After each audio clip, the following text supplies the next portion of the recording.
Welcome back to my YouTube channel. Friends, ಇವತ್ತು ನಾನು ನಿಮಗೆ ಒಂದು ಪದರಗಡಬು ಮತ್ತು ಬೆಲ್ಲದ ಬೇಳೆನ ಯಾವ ರೀತಿ ಮಾಡೋದು ಅಂತ ತೋರಿಸ್ಕೊಡ್ತಾ ಇದ್ದೀನಿ. ಇಲ್ಲಿ ನೋಡಿ, ನಾನು ಇಲ್ಲಿ ಬೇಳೆನ ಆಲ್ಮೋಸ್ಟ್ ನಾನು ತೊಗರಿ ಬೇಳೆನೇ ತೊಗೊಂಡಿದ್ದು. ಈ ತೊಗರಿ ಬೇಳೆನ ನಾನು ಒಂದು 2 ವಿಸಲಷ್ಟು ಬೇಯಿಸಿ ಇಟ್ಕೊಂಡಿದ್ದೆ. ನೀವು ಬೇಕಾದ್ರೆ ಹೆಸರು ಬೇಳೆಲೂ ಮಾಡ್ಬೋದು, ಕಡಲೆಬೇಳೆಲೂ ಮಾಡ್ಬೋದು. ಈ ಕಡಲೆಬೇಳೆ ಗ್ಯಾಸ್ಟ್ರಿಕ್ ಅಂತ ಹೇಳ್ಬಿಟ್ಟು ನಾನಿಲ್ಲಿ ತೊಗರಿಬೇಳೆಲೇ ಮಾಡಿದ್ದು. ಒಂದು ಬೌಲ್ ತೊಗೊಂಡಿದ್ದೆ ನಾನಷ್ಟು. ಈಗ ಇದನ್ನು ಗ್ಯಾಸ್ ಆನ್ ಮಾಡಿಬಿಟ್ಟು ಪಾತ್ರೆ ಇಟ್ಕೊಂಡು ಅದಕ್ಕೆ ಹಾಕಿದ್ದೀನಿ ನಾನು ಈಗ ಬೇಯಿಸಿರುವಂಥದ್ದನ್ನು. ನಾನಿಲ್ಲಿ ಅದಕ್ಕೆ ಎಷ್ಟು ಬೇಕೋ ಅಷ್ಟು ಬೆಲ್ಲ, ಅಂದರೆ ಅದರ 3/4% ಬೆಲ್ಲ ತೊಗೊಂಡಿದ್ದೀನಿ. ಆ ಬೆಲ್ಲನ ಒಂದು ಸ್ವಲ್ಪ ನೀರಲ್ಲಿ ಕರಗಕ್ಕಿಟ್ಟು ಸೋದಿಸ್ಕೊತಾ ಇದ್ದೀನಿ. ನೀವು ಸ್ವೀಟ್ ಎಷ್ಟು ಬೇಕೋ ಅದರ ಸಮ ಪ್ರಮಾಣದಲ್ಲೂ ಕೂಡ ಸ್ವೀಟ್ ಹಾಕೋಬೋದು. ನಾನಿಲ್ಲಿ ಅದರ ಮುಕ್ಕಾಲಷ್ಟು ತೊಗೊಂಡಿದ್ದೀನಿ ಬೆಲ್ಲನ. ಈಗ ಇದನ್ನು ಎರಡೂ ಮಿಕ್ಸ್ ಮಾಡಿ, ಬೇಳೆ ತುಂಬ ನೈಸಾಗಿ ಬೇಯಬಾರ್ದು, ಇಲ್ಲ ತುಂಬ ಗಟ್ಟಿನೂ ಇರಬಾರ್ದು. ನಾವು ಈ ಬೇಳೆ ಪಲ್ಯ ಮಾಡ್ತೀವಲ್ಲ, ಆ ಹದದಲ್ಲಿದ್ದರೆ ಸಾಕು ಬೇಳೆ. ನೋಡಿ, ಈ ರೀತಿಯಾಗಿ ಇದನ್ನು ಮಿಕ್ಸ್ ಮಾಡಿ ಒಂದು 10 ನಿಮಿಷ ಇದನ್ನು ಬೇಯಕ್ಕೆ ಬಿಡಬೇಕು. ಚೆನ್ನಾಗಿ ಬೇಯಬೇಕಿದು. ಬೇಳೆ ಬೇಯಿಸಿದ ತಕ್ಷಣವೇ ಮಾಡಿದರೆ ತುಂಬ ಹೊತ್ತೇನು ಬೇಯಿಸೋಕ್ಕೆ ಬೇಡ. ನಾನಿಲ್ಲೊಂದು ಸ್ವಲ್ಪ ಹೊತ್ತು ಬೇಯಿಸಿ ಬಿಟ್ಟಿದ್ದೆ ಅದನ್ನು, ಹಾಗಾಗಿ ಒಂದು 5 ನಿಮಿಷ ಜಾಸ್ತಿ ತಗೊಳುತ್ತೆ ಬೇಯೋಕ್ಕೆ. ಅದು ಬೇಳೆ ಬೆಂದಿರೋದು ತಣ್ಣಗಾಗೋಕ್ಕಿಂತ ಮುಂಚೆನೇ ನಾವು ಮಾಡಿದರೆ ಈ ರೀತಿ ಗಟ್ಟಿ ಆಗಲ್ಲ, ಅದು ಸಾಫ್ಟಾಗೇ ಇರುತ್ತೆ. ನೋಡಿ, ಈ ರೀತಿ ಒಂದು 10 ನಿಮಿಷ ನಾನಿಲ್ಲಿ ಬೇಯೋಕ್ಕೆ ಬಿಟ್ಟಿದ್ದೆ. 10 ನಿಮಿಷ ನೋಡಿ, ಬೆಂದಾದಮೇಲೆ ಈ ರೀತಿಯಾಗಿ ಬೇಳೆ ರೆಡಿಯಾಗಿದೆ. ಇದು ಮನೆ ಬೇಳೆ, ಹಾಗಾಗಿ ಅಲ್ಲೆಲ್ಲ ಸ್ವಲ್ಪ ಅದು ತೊಗರಿದ ಚೂರು ಕಾಣಿಸ್ತಿದೆ ನಿಮಗೆ. ಮನೆ ಬೇಳೆ ಇದು, ಹಾಗಾಗಿ ಮನೆಯಲ್ಲೇ ತೊಗರಿಯಿಂದ ಒಡೆದಿರುವಂಥ ಬೇಳೆ ಇದು. ಹಾಗಾಗಿ ಅದರ ಸಿಪ್ಪೆ ಚೂರು ಅಲ್ಲಲ್ಲೇ ಕಾಣಿಸ್ತಿರ್ಬೋದು. ಅದು ನಾನೇನು ಹಾಕಿದ್ದಲ್ಲ, ಬೇಳೆದೆ ಅದು ಸಿಪ್ಪೆ. ಈಗ ಇದು ರೆಡಿ ಆಗಿದೆ, ಇನ್ನೊಂದು ಸ್ವಲ್ಪ ಬೇಯಿಸ್ಬೇಕು. ನಾನಿಲ್ಲಿ ಒಂದು ಸ್ವಲ್ಪ ಒಣ ಕೊಬ್ಬರಿ ತೊಗೊಂಡಿದ್ದೀನಿ, ಶುಂಠಿ ಮತ್ತು ಏಲಕ್ಕಿ. ನಾನು ಶುಂಠಿನ ಇಲ್ಲಿ ಕುಟ್ಟಿ ಪುಡಿ ಮಾಡಿ ಇಟ್ಕೊಂಡಿದ್ದೀನಿ.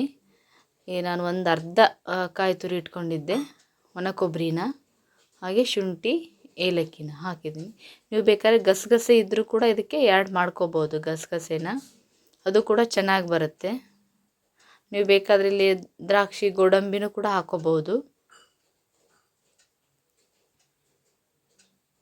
ನೋಡಿ, ಈ ರೀತಿಯಾಗಿ ಇದನ್ನು ನೀಟಾಗಿ ಚೆನ್ನಾಗಿ ಮಿಕ್ಸ್ ಮಾಡಿ, ನಿಮಗೆ ಗಟ್ಟಿ ಬೇಕು ಅಂದರೆ ಇಷ್ಟೇ ಸಾಕು. ನಿಮಗೆ ಯಾವ ರೀತಿ ಬೇಕು ಅಂತ ಆ ರೀತಿ ಹಾಕೋಬೋದು. ಸ್ವಲ್ಪ ನಾನಿಲ್ಲಿ ಉಪ್ಪು ಹಾಕ್ತಾಯಿದ್ದೀನಿ, ಇಲ್ಲಾಂದರೆ ಚಪ್ಪೆ ಆದಂಗೆ ಆಗುತ್ತೆ ಅದು, ಅದಕ್ಕೋಸ್ಕರ. ಈ ರೀತಿಯಾಗಿದೆ. ಈಗ ಸ್ವಲ್ಪ ಗಟ್ಟಿಯಾಗಿದೆ. ಸ್ವಲ್ಪ ಕೈ ಬಿಡದೆ ಅದನ್ನು ಬಾಡಿಸ್ತಾ ಇರಬೇಕು, ಇಲ್ಲಾಂದರೆ ತಳ ಹಿಡಿದು ಬಿಡುತ್ತೆ. ಸ್ವಲ್ಪ ಸಿಮ್ಮಲ್ಲಿಟ್ಟೆ ಮಾಡಬೇಕು, ತುಂಬ ಜೋರು ಉರಿ ಇಡಬಾರ್ದು. ಈಗ ಇದನ್ನು ನನಗೆ ಇದು ಗಟ್ಟಿ ಅನ್ನಿಸ್ತು, ಹಾಗಾಗಿ ಇಲ್ಲಿ ನಾನು 1 ಲೋಟದಷ್ಟು ಇದಕ್ಕೆ ನೀರನ್ನು ಆ್ಯಡ್ ಮಾಡ್ತಾಯಿದ್ದೀನಿ. ನಂಗೆ ತುಂಬ ಗಟ್ಟಿ ಬೇಡ, ಹಾಗಾಗಿ ನಿಮಗೆ ಗಟ್ಟಿ ಬೇಕು ಅಂತಂದರೆ ಮಾಡ್ಕೋಬೋದು. ಇದನ್ನು ನೀವು ಚಪಾತಿ ಜೊತೆಗೂ ತಿನ್ಬೋದು, ಅಥವಾ ನೀವು ನಾನು ಹೇಳಿದ್ದೀನಲ್ಲ, ನೆಕ್ಸ್ಟ್ ತೋರಿಸ್ತೀನಿ ನಾನೀಗ ಪದರಗಡಬು ಯಾವ ರೀತಿ ಮಾಡೋದು ಅಂತ, ಅದ್ರ ಜೊತೆಗೂ ತಿನ್ಬೋದು. ಪ್ಲೀಸ್ ಯಾರು ವಿಡಿಯೋನ ಸ್ಕಿಪ್ ಮಾಡಬೇಡಿ. ನಾನು ಮುಂದೆ ಪದರಗಡಬು ಮಾಡೋದನ್ನು ಕೂಡ ತೋರಿಸ್ತಾ ಇದ್ದೀನಿ ಇದೇ ವಿಡಿಯೋದಲ್ಲಿ. ಚೆನ್ನಾಗಿರುತ್ತೆ ವಿಡಿಯೋ. ಪ್ಲೀಸ್ ವಿಡಿಯೋ ನೋಡಿ ಸಪೋರ್ಟ್ ಮಾಡಿ, ಪ್ಲೀಸ್ ಸಬ್ಸ್ಕ್ರೈಬ್ ಮಾಡ್ಕೊಳ್ಳಿ. ಹೀಗೆ ಒಳ್ಳೊಳ್ಳೆ ಹೆಲ್ದಿಯಾದಂಥ ರೆಸಿಪಿನ ನಾನು ಮಾಡ್ತಾ ಇರ್ತೀನಿ. ಈಗ ಅದು ರೆಡಿಯಾಗಿದೆ. ಈಗ ನಾನು ಚಪಾತಿ ಹಿಟ್ಟನ್ನು ಕಲಸಿಟ್ಕೊಂಡಿದ್ದೆ ಪದರಗಡಬು ಮಾಡೋಕ್ಕೆ ಅಂಥೇಳಿ. ಇದಕ್ಕೆ ಚಪಾತಿ ಹಿಟ್ಟೇ ಸಾಕು, ಬೇರೆ ಯಾವ ಹಿಟ್ಟು ಮಿಕ್ಸ್ ಮಾಡೋ ಹಾಗಿಲ್ಲ. ಮಾಮೂಲಿ ನಾವು ಚಪಾತಿಗೆ ಹೇಗೆ ಕಲಸಿಟ್ಕೋತೀವೋ ಹಿಟ್ಟನ್ನು, ಅದೇ ರೀತಿ ಕಲಸಿಟ್ಕೊಂಡ್ರೆ ಆಯಿತು. ಸ್ವಲ್ಪ ಗಟ್ಟಿ ಇದ್ದರೆ ಆಯಿತು, ಅದು ಚಪಾತಿ ಹಿಟ್ಟಕ್ಕಿಂತ ಸ್ವಲ್ಪ ಗಟ್ಟಿ ಇರಬೇಕು. ಈ ರೀತಿಯಾಗಿ ಚೆನ್ನಾಗಿ ಅದನ್ನು ಇಲ್ಲಿ ನಾನು ಆಲ್ಮೋಸ್ಟ್ ಅಲ್ಲೆಲ್ಲನೂ ಗ್ಯಾಸ್ ಕಟ್ಟೆ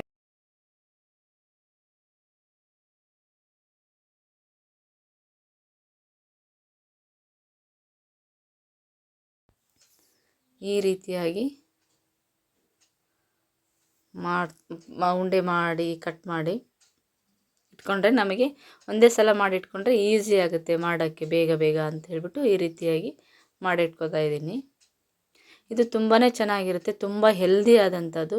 ಇದನ್ನು ಆಲ್ಮೋಸ್ಟ್ ಅಲ್ಲಿ ಬಾಣಂತಿಯರಿಗೆ ಎಲ್ಲರಿಗೂ ಯೂಸ್ ಮಾಡ್ತಾರೆ. ಇದನ್ನು ಮಕ್ಕಳಿಗೆ ಒಂಥರ ಹೆಲ್ದಿ ಫುಡ್ ಇದು. ಇದನ್ನು ಆಲ್ಮೋಸ್ಟ್ ಅಲ್ಲಿ ಬಯಲುಸೀಮೆ ಕಡೆ ಪ್ರತಿಯೊಬ್ಬರು ಯೂಸ್ ಮಾಡೇ ಮಾಡ್ತಾರೆ, ಗೊತ್ತಿರುತ್ತೆ ಅವರಿಗೆ. ಇದು ಪದರಗಡುಬು ಮತ್ತು ಬೆಲ್ಲದ ಬೇಳೆ ಚಪಾತಿ ಜೊತೆಗೂ ತಿನ್ಬೋದು, ಇದ್ರ ಜೊತೆಗೂ ತಿನ್ಬೋದು. ತುಂಬಾ ಟೇಸ್ಟಿಯಾಗಿರುತ್ತೆ. ನೋಡಿ, ಈ ರೀತಿಯಾಗಿ ಚಿಕ್ಕ ಚಿಕ್ಕದಾಗಿ ನಾನು ಮಾಡಿಟ್ಕೊಂಡಿದ್ದೀನಿ. ನಾನಿಲ್ಲಿ ಆವಾಗಲೇ ನೀರನ್ನು ಕೂಡ ಬಿಸಿ ಮಾಡೋಕ್ಕೆ ಇಟ್ಟಿದ್ದೀನಿ. ಅದು ನೀರು ಕೂಡ ಒಂದು ಕಡೆ ಗ್ಯಾಸ್ ಮೇಲೆ ಬಿಸಿ ಆಗ್ತಾ ಇದೆ. ಈಗ ನೀವು ಈ ಥರ ಮಾಡಬೇಕಾದಾಗ ಒಂದು ಪಾತ್ರೆಯಲ್ಲಿ ನೀರು ಬಿಸಿ ಮಾಡೋಕ್ಕೆ ಇಟ್ಕೋಬೇಕು. ನೋಡಿ, ಈ ರೀತಿಯಾಗಿ ಚಿಕ್ಕ ಚಿಕ್ಕದಾಗಿ ಉದ್ಕೋಬೇಕು. ನಾವು ಪೂರಿ ಮಾಡ್ತೀವಲ್ಲ ಆ ಟೈಪಲ್ಲಿ, ಆ ಹದದಲ್ಲಿ ನಾವು ಇದನ್ನು ಉದ್ದಬೇಕು, ಆ ಶೇಪಲ್ಲಿ. ಈಗ ಇದನ್ನು ನಾವು ಪೂರಿ ಅಷ್ಟಾದರೆ ಸಾಕು. ಈಗ ನೀವು ಹೀಗೇನೂ ಕೂಡ ಹಾಕೋಬೋದು ನೀರಿಗೆ. ನಾನಿಲ್ಲಿ ಫೋಲ್ಡ್ ಮಾಡ್ತಾಯಿದ್ದೀನಿ ಈ ರೀತಿಯಾಗಿ.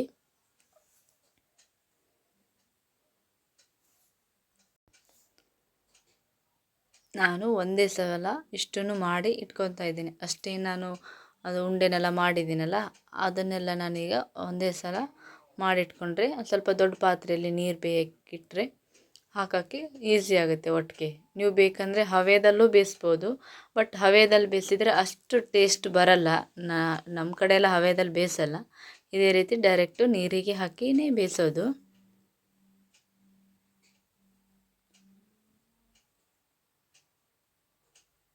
ಇದನ್ನು ನೀವು ಬೇಕಾದರೆ ಬೆಲ್ಲದ ಜೊತೆಗೂ ಕೂಡ ಹಚ್ಕೊಂಡು ತಿನ್ಬೋದು. ಈ ಪದರಗಡುಬನ್ನು ಬೇಳೆ ಜೊತೆಗೆ ಹಚ್ಕೋಬೇಕಂತೇನಿಲ್ಲ. ನಿಮ್ಗೆ ಬೇಕಂದರೆ ಈ ಬೆಲ್ಲ ಇರುತ್ತಲ್ಲ, ಬೆಲ್ಲ ಮತ್ತು ತುಪ್ಪದ ಜೊತೆಗೂ ಕೂಡ ಬೆಲ್ಲನ ಹಚ್ಕೊಂಡು ತಿಂದ್ರೂ ಕೂಡ ತುಂಬ ಟೇಸ್ಟಿಯಾಗಿರುತ್ತೆ. ಬಾಣಂತಿ ಟೈಮಲ್ಲಿ ಹಾಗೆ ಕೊಡ್ತಾರೆ, ಬೆಲ್ಲ ಮತ್ತು ತುಪ್ಪ ಹಾಕಿಬಿಟ್ಟು ಇದು ಕಡುಬಿನ ಜೊತೆಗೆ ಹಚ್ಕೊಂಡು ತಿನ್ನೋಕ್ಕೆ ಕೊಡ್ತಾರೆ. ಯಾರು ಬೇಕಾದರೂ ತಿನ್ಬೋದು, ತುಂಬಾ ಒಳ್ಳೆಯದು, ಹೆಲ್ದಿ ಆದಂಥದ್ದು. ನೀವು ಬೇಡ ಅಂತಂದರೆ ಖಾರ ಬೇಕು ಅಂತಂದರೆ ನೀವು ಕೆಂಪು ಚಟ್ನಿ ಇರುತ್ತಲ್ಲ, ಕೆಂಪು ಚಟ್ನಿಗೂ ತುಪ್ಪ ಹಾಕ್ಕೊಂಡು ಕೂಡ ತಿನ್ಬೋದು. ಅದು ಒಂಥರ ಟೇಸ್ಟ್ ಇರುತ್ತೆ, ಖಾರ ಆಗಿ.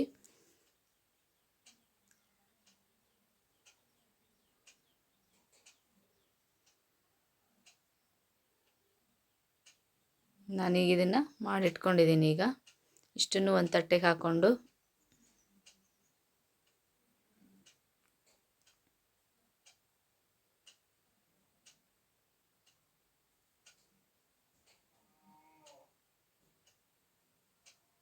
ಇಲ್ಲಿ ನಾನು ಆವಾಗಲೇ ಹೇಳಿದ್ನಲ್ಲ, ಮುಂಚೆನೇ ನೀರು ಕುದಿಯೋಕ್ಕಿಟ್ಟಿದ್ದೆ. ನೀರು ಕುದೀತಾ ಇದೆ. ಈಗ ಒಂದು ಪಾತ್ರೆಯಲ್ಲಿ ಇದಕ್ಕೆ 1 ಸ್ಪೂನ್ಗಿಂತ ಕಡಿಮೆ ಅಷ್ಟು ಎಣ್ಣೆ ಹಾಕ್ತಾಯಿದ್ದೀನಿ ನಾನು ಇದಕ್ಕೆ. ಅಂದರೆ ಒಂದಕ್ಕೊಂದು ಅಂಟ್ಕೋಬಾರ್ದು ಅನ್ನೋ ಉದ್ದೇಶಕ್ಕೋಸ್ಕರ ಸ್ವಲ್ಪ ನಾನಿಲ್ಲಿ 1 ಸ್ಪೂನ್ಗಿಂತ ಕಡಿಮೆ ಅಷ್ಟು ನೀರು ಹಾಕಿದ್ದೀನಿ, ಎಣ್ಣೆ ಹಾಕಿದ್ದೀನಿ. ನೋಡಿ, ಈಗ ಇದನ್ನು ನಾನು ಆವಾಗಲೇ ಮಾಡಿರೋಂಥ ಪದರಗಡುಬನ್ನು ಎಲ್ಲನೂ ಕೂಡ ನಾನು ಈಗ ಈ ನೀರಲ್ಲಿ ಬೇಯಕ್ಕೆ ಹಾಕ್ತಾಯಿದ್ದೀನಿ.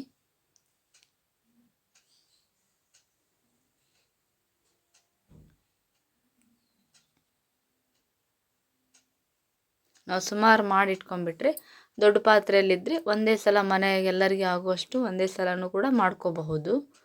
ಇದನ್ನು ಬಿಸಿ ಬಿಸಿಯಾಗಿ ತಿನ್ನಬೇಕು, ತುಂಬಾ ಟೇಸ್ಟಿಯಾಗಿರುತ್ತೆ.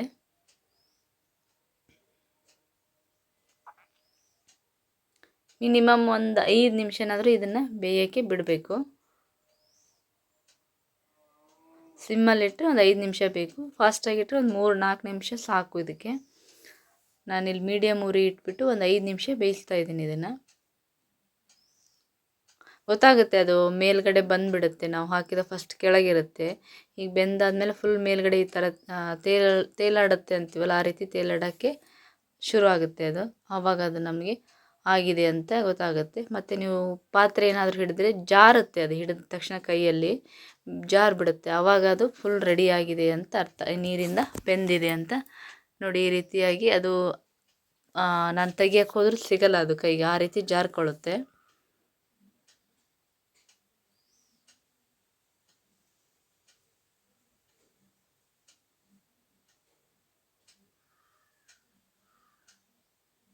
ನೋಡಿ ಎಷ್ಟು ಚೆನ್ನಾಗಿ ಬಂದಿದ್ದಾವೆ ಅಂತ ಹೇಳ್ಬಿಟ್ಟು.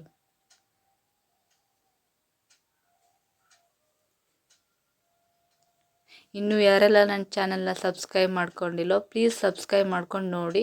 ಹೀಗೆ ಒಳ್ಳೊಳ್ಳೆ ಹೆಲ್ದಿ ಆದಂಥ ರೆಸಿಪಿನ ನಾನು ಮಾಡಿ ತೋರಿಸ್ತಾ ಇರ್ತೀನಿ.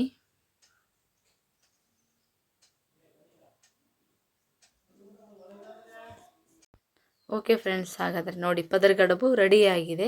ಇದನ್ನು ನಾವು ಆವಾಗಲೇ ಬೆಲ್ಲದ ಬೇಳೆ ಮಾಡಿದ್ದೀವಲ್ಲ, ಅದಕ್ಕೆ ತುಪ್ಪ ಹಾಕ್ಕೊಂಡು ಬಿಸಿ ಬಿಸಿದೆ ತಿಂತಾ ಇದ್ದರೆ ತುಂಬಾ ಚೆನ್ನಾಗಿರುತ್ತೆ. ಓಕೆ ಫ್ರೆಂಡ್ಸ್, ಹಾಗಾದರೆ ಈ ವಿಡಿಯೋ ನಿಮಗೆ ಇಷ್ಟ ಆದರೆ ಲೈಕ್ ಮಾಡಿ, ಶೇರ್